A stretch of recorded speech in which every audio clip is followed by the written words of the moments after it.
Hi everyone, अब हम लोग बात करने वाले हैं कि HTML फॉर्म से डाटा PHP वाली फाइल में कैसे सेंड कर सकते हैं विद गेट रिक्वेस्ट।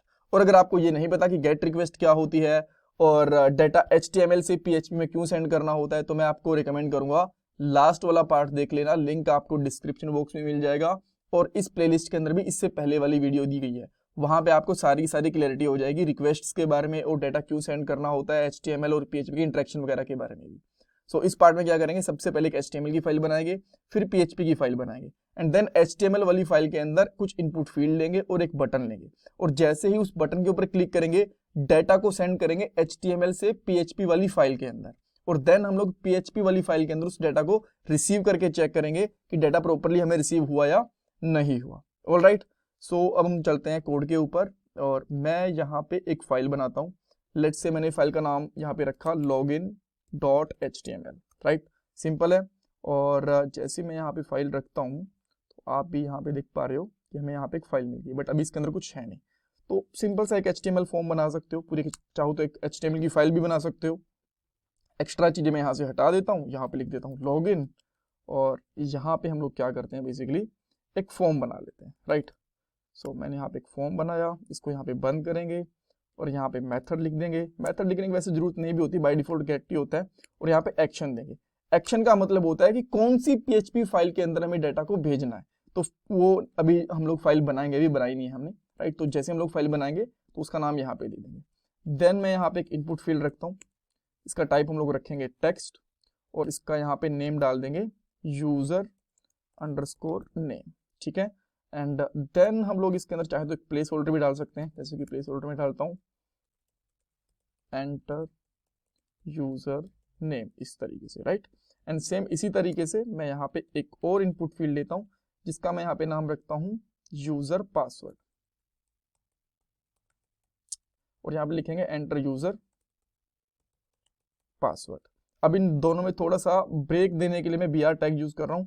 आप यहाँ पे CSS भी यूज कर सकते हो, कोई दिक्कत नहीं है, CSS यूज करो या फिर HTML के टैग यूज करो। मैं यहाँ पे CSS यूज इसलिए नहीं कर रहा बिकॉज हमारा यहाँ पे पॉइंट ये है कि डाटा को रिसीव करना है HTML से PHP वाली फाइल के अंदर, तो मैं CSS पे टाइम वेस्ट करना नहीं चाहता। राइट, सो मैंने यहाँ पे 2 BR टैग और लिए एंड देन मैं यहाँ पे एक बटन ले लेता हूँ। राइट, देन मैंने बटन लिया, यहाँ पे लिख देता हूँ लॉगिन। आप कुछ भी लिख सकते हो, मैं जस्ट एक लॉगिन फॉर्म बनाने की कोशिश कर रहा हूँ। Type submit. अब हम लोग यहाँ पे आते हैं और देखते हैं कि हमें यहाँ पे तीनों चीजें अच्छी से मिल गई हैं, बटन वगैरह सब कुछ मिल गया यहाँ पे। ठीक है, ऑलराइट, सो अब हम लोग क्या करते हैं, इसको एक एक्शन वाली फाइल भी बता देते हैं कि एक्शन वाली फाइल कौन सी है। तो एक्शन वाली फाइल वो होगी जो हमारी PHP फाइल होगी जहां पे हमें डाटा को रिसीव करना है, गेट करना है। ठीक है, तो मैं यहाँ पे लिखता हूँ login.php फाइल, कोई दिक्कत नहीं है। एंड इसके अंदर हम लोग यहाँ पे PHP का टैग लगाएंगे और यहाँ पे हम लोग लिखेंगे, सिंपली एको करेंगे सबसे पहले और यहाँ पे कर देता हूँ this is PHP login file. Right, और अब मैं यहाँ पे आके इसके अंदर यहाँ पे डाल देता हूँ login.php, कोई दिक्कत नहीं है, और लास्ट में यहाँ पे सेमीकोलन लगा देता हूँ। अब मैं जैसे ही इसको रिफ्रेश करूंगा और यहाँ पे मैंने नाम डाला, लेट्स से मैंने अनिल डाला और पासवर्ड डाला 123, जैसे मैं लॉगिन करूंगा तो यहाँ पे हम लोग कहाँ पहुंच गए, देखो php.login वाली फाइल के अंदर पहुंच गए और यहाँ पे this is a PHP file यहाँ पे आ गया। लास्ट पार्ट के अंदर मैंने आपको एक पॉइंट बताया था, अगर आपको ध्यान हो तो, गेट रिक्वेस्ट के अंदर जो रिक्वेस्ट होती है ना, जो डाटा होता है वो एड्रेस बार में विजिबल होता है। तो ये देखो, ये लास्ट वाली फाइल का स्लाइड है। राइट, तो यहाँ पे आप देख सकते हो यूजर नेम और पासवर्ड जो हमने यहाँ पे भेजा था, यहाँ पे हमें मिल गया। ऑलराइट, बट अब इसको हमें कोड में गेट करना है, पॉइंट सबसे बड़ा यही है। इसके लिए क्या होता है, वैसे तो आप लोग ना दो चीजें यूज कर सकते हो, एक सर्वर नाम से भी ग्लोबल वेरिएबल होता है, बट उसको हम लोग सुपर ग्लोबल वेरिएबल होता है, उसको हम लोग कभी बाद में यूज करेंगे। अभी हम लोग यहाँ पे लिखते हैं एको और यहाँ पे लिखेंगे $_गेट, बिकॉज ये गेट रिक्वेस्ट है ना, उस तरीके से। और यहाँ पे लिखेंगे हम लोग यूजर अंडरस्कोर नेम। अब ये यूजर अंडरस्कोर मैंने नेम क्यों लिखा, बिकॉज इसके नाम से हमारे पास यहाँ पे रिक्वेस्ट आ रही है। जो आपने यहाँ पे नाम रखा होगा ना, वही नाम आप यहाँ पे भी रखो। राइट, और अब देखते हैं क्या हमें नाम मिला। इसको रिफ्रेश करता हूँ, देखो यहाँ पे मिल गया अनिल, और यहाँ पे क्या भेजा था हमने, अनिल ही भेजा था। देन सेम इसी तरीके से एक और एको करवाता हूँ, यहाँ पे करवाता हूँ पासवर्ड और आप यहाँ पे देख सकते हो पासवर्ड भी आ गया 123। अब मैं यहाँ पे थोड़ा सा इसको बेटर लिखने की कोशिश करता हूँ, यूजर नेम इज, इस तरीके से लिखेंगे और देन हाँ ये ठीक है, यहाँ पे कोट्स लगा देंगे और सेम इसी तरीके से हम लोग यहाँ पे भी लिख सकते हैं यूजर पासवर्ड इज, इस तरीके से लगा देंगे यहाँ पे डॉट। और आप यहाँ पे चाहो तो इनके बीच में एक BR टैग भी लगा सकते हो, एक लगा लो, दो लगा लो, जितना भी आपका मन करे, ताकि थोड़ा सा स्पेस मेंटेन रहे, राइट। अब हम लोग इसको रिफ्रेश करते हैं तो यहाँ पे देखो यूजर नेम आ गया अनिल और पासवर्ड भी यहाँ पे आ गया। अब वापस से चलते हैं हम लोग इस पेज के ऊपर, इसको रिफ्रेश करते हैं। अब मैं दोबारा डालता हूँ, जैसे मैंने यहाँ पे डाला ब्रूस और यहाँ पे मैं क्या डालता हूँ, लेट्स से पासवर्ड डाला मैंने 321। तो जैसे मैं यहाँ पे लॉगिन करूंगा तो यहाँ पे देखो क्या आ गया, ब्रूस आ गया और यहाँ पे नहीं, राइट। तो इस तरीके से हम लोग यहाँ पे HTML वाले से डाटा यहाँ पे PHP के अंदर गेट कर सकते हैं। अब इस डाटा का करना क्या है, लॉगिन के लिए क्या करना है, डेटाबेस में क्या करना है, वो धीरे धीरे आने वाले पार्ट के अंदर देखेंगे। अभी के लिए हम लोगों ने इतना सीख लिया कि डाटा इस तरीके से आता है, बट यहाँ पे ना कुछ चीजें ध्यान रखने वाली है।